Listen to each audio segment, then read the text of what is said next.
Hi, I'm John Constantinidi, and I am going to talk about what we did at the Lion Men's Bible Study on Monday, I think May 3rd.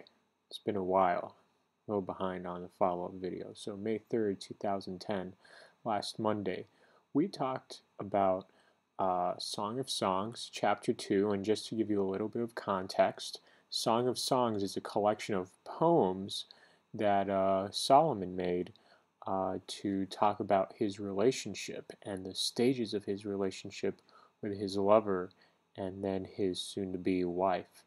Um, these poems are not just, I guess, ways to understand how Solomon loved his wife, but I guess they also act as words of wisdom for people in the future Christians, as well as Jews, to look at what God looks for in a relationship. Now, I don't want to go over every single detail of Song of Songs because I don't think we can do it in 6 minutes. So I'm going to go over two or three specific points that would be important to look at. And definitely contact me if you have more information or want to look at other points with me about that. So, first point I want to look at is verse 2, verse 7. Daughters of Jerusalem, I charge you by the gazelles and by the does of the field, do not arouse or awaken love until it so desires. So, in these poems, you have a conversation between Solomon and his lover. His lover here praises Solomon for his words of affection that he uses, his words of affirmation. And in doing so, she, I guess, warns or maybe advises women in Jerusalem to wait for that love to come, to wait for God to bring the special love, that person that God has uh, made for them, to wait for God, basically, for them to come in their lives. And we're often challenged to do that same waiting ourselves. As guys, we need to wait for that woman to come into our lives. We can't always just jump the gun. But then again, we need to communicate with God as well as to when it is the time to ask that girl that maybe we're attracted to, is that really someone that God has put there or not? So, just as much as we need to wait, we also need to communicate. And when God tells us to act, we should act. So that's definitely one point to look at.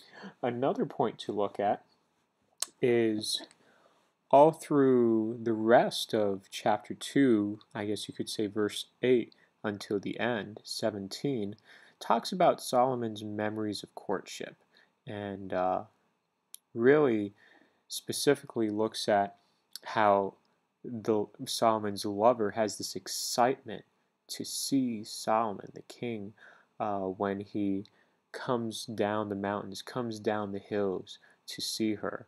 And that excitement is carried out through the whole chapter. And this is a parallel of how we should have that same excitement as maybe we had on our first date, or maybe in the first days of a relationship. You notice that a couple, or maybe a guy and girl going out, they have this excitement in them on their first date or in the first days of their relationship. When they get to know each other, they're just excited to be with each other all the time. And God likes that excitement, wants that excitement to carry on. We shouldn't have our relationships act like a firecracker where it just poof goes off and then it's gone. Just goes, just smothers like in the air. Smoke goes away. We want that to be a lasting flame. You have a candle and it just flickers on and on and on and on.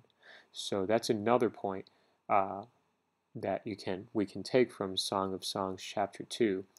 Have that excitement, have that desire, have that love be everlasting, not temporary in a relationship.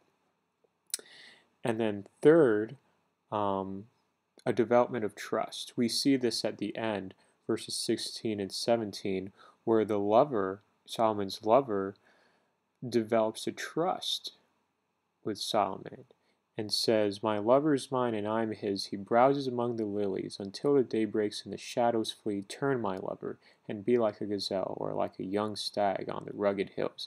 Even if the lover browses among the lilies, he's not going to betray her. He's not going to betray the woman that he loves so much. And in the same way, um, as that trust builds in a relationship, we need to keep in mind, you know what? There are a lot of women out there, guys, but when we, I guess, commit ourselves to a woman, a girl, whoever, we need to make sure that we keep that commitment.